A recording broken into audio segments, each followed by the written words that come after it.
Stardust, Neil Gaiman. This is a modern fairy tale with a gentle voice, a simple quest shape, and an old-fashioned storybook world that still feels sharp and current. If you want a standalone fantasy that feels complete, start by choosing the kind of payoff you want. Some one-book fantasies are comfort reads with clean closure, some are atmospheric and dreamy, some are long and dense, closer to classic literature. Stardust is the cleanest entry point because it balances warmth with bite. The prose is clear, the pace keeps moving, the magic feels whimsical, but the book still respects your intelligence. Use it as a baseline. If you finish and you want more mood and texture, move to the Night Circus. If you want more myth and melancholy, move to The Last Unicorn. If you want a larger and slower experience, move to Jonathan Strange and Mr Norrell. One practical note for buying. Stardust exists in multiple editions, and some include illustrations. Either way works. The core reading experience is the same. This is a good book to sample in audio too, because the sentences are clean and the scenes are easy to track without visual reference. When you are unsure where to start, pick the book that makes fantasy feel easy to enter. This one does that. A standalone is also a good way to learn your taste. Notice whether you prefer whimsical tone, lyrical language, or grounded voice. That preference helps every future pick. The Night Circus, Erin Morgenstern. This is a dreamlike fantasy romance built around a traveling circus that appears without warning, where every tent is a different sensory experience. If you read for atmosphere, this is the safest bet on the list. The book is structured like a slow walk through an exhibition. You are not racing for answers, you are collecting impressions. That makes it ideal for readers who want to sink into a setting and let mood do the work. The prose leans lush and tactile. You get smells, textures, light, and sound. The scenes often feel like set pieces, but they are quiet set pieces. If you prefer calm pacing and vivid imagery, this will land. There is a common mismatch to avoid. If you want a fast plot and constant twists, choose a different standalone. This book is about immersion. Think of it like visiting a night market or walking through a museum at closing time. It is also a good choice if you are tired of long series. You get a complete arc without needing a sequel. After you finish, you can step into a different mood without feeling like you abandoned a commitment.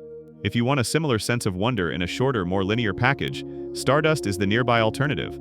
If you want a bigger and more intellectual version of atmosphere, Jonathan Strange and Mr Norrell is the heavier option. If you are a visual reader, this book often works like a mood board. If you read at night, the setting and pacing can feel especially calm and immersive. The Last Unicorn, Peter S. Beagle.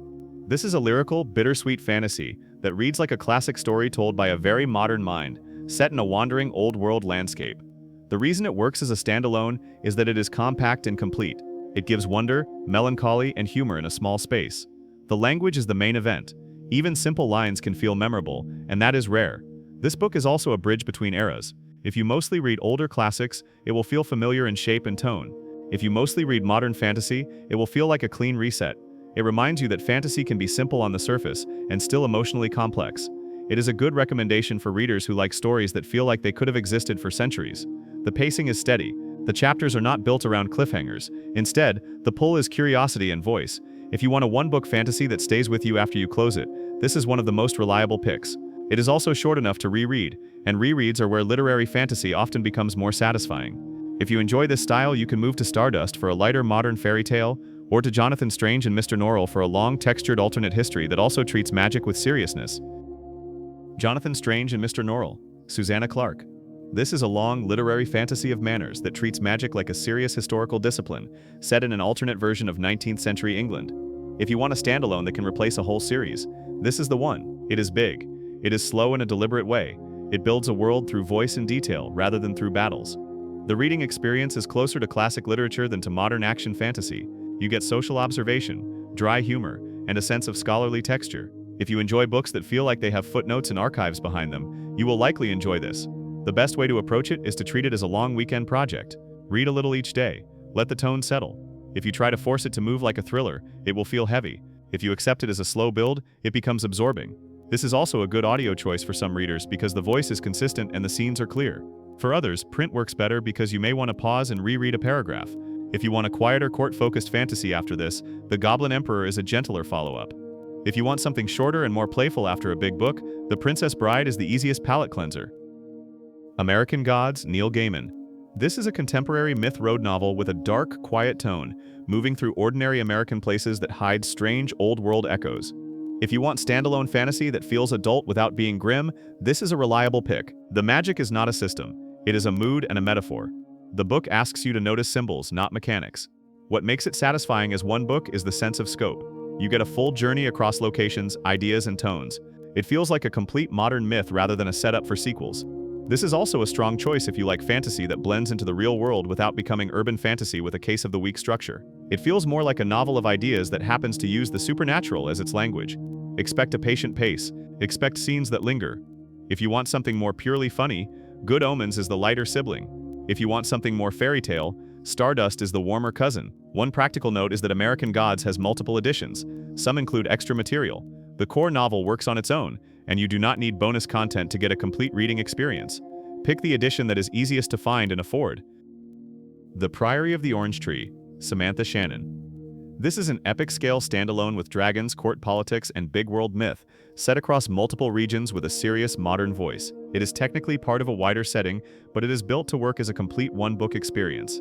That matters if you want the sweep of a series without the commitment. The key is expectation. The book is long. It uses multiple points of view. The prose is readable, but the scale is wide. If you like following several threads and watching them gradually connect, this is a good match. If you are newer to epic fantasy, start when you have attention for a longer book. Do not rush. Read in chunks. The payoff is a sense of fullness. You finish feeling like you lived inside a whole world. This is also a useful recommendation for readers who love the idea of dragons but do not want a children's tone. The book takes its world seriously. If you want epic feeling in a more intimate and fairy tale-shaped story, Uprooted is the shorter alternative. If you want court politics with less scope and more comfort, The Goblin Emperor is the calmer pick. Good Omens. Terry Pratchett and Neil Gaiman. This is a comedic fantasy with an affectionate British tone, set in a very familiar modern world where supernatural elements are treated like bureaucracy and farce. It is the best choice here if you want laughs without parody. The humor comes from observation and voice rather than from mocking fantasy. As a standalone, it is a full meal. You get a complete setup, a clear escalation, and a clean ending. You do not need any franchise knowledge. You also do not need to be a fantasy expert. The jokes land even if you are new to the genre. The pacing is brisk. Chapters tend to end on a small hook, but not in a forced way. That makes it easy to read in short sessions. It is also one of the best audiobook-friendly choices here because comedic timing often comes through in narration, and the scenes are clear. If you finish and you want more mythic weight from the same general author vibe, American Gods is the serious alternative. If you want the same sense of charm but with more fairy tale simplicity, Stardust is the lighter follow-up.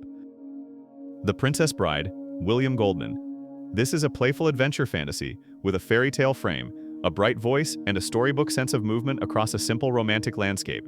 The reason it belongs on a standalone list is that it is pure payoff. It is short, clear, and endlessly readable. You can finish it quickly, and it still feels like you visited a whole world.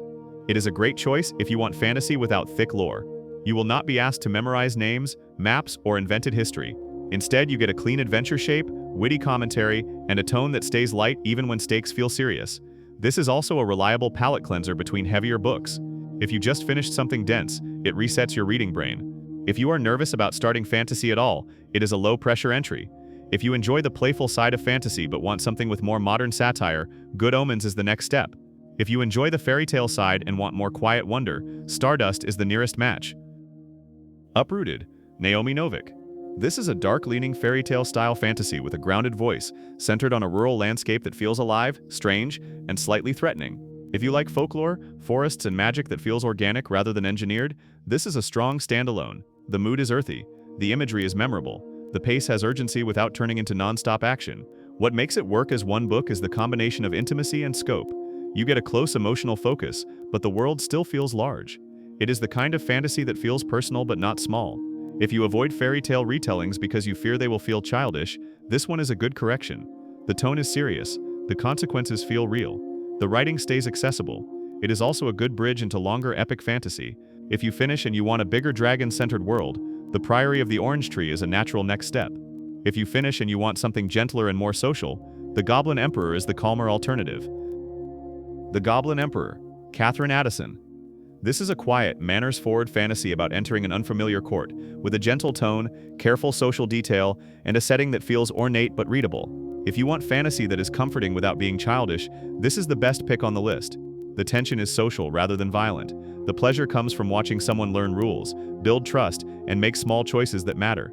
This is a good standalone for readers who usually avoid fantasy because they do not want constant fighting or heavy lore. The world is present, but you are not asked to master it. You learn what you need as you go. It also pairs well with many other standalones. After a darker book like American Gods, this feels like coming up for air. After a huge book like Jonathan Strange and Mr. Norrell, this feels focused and calm.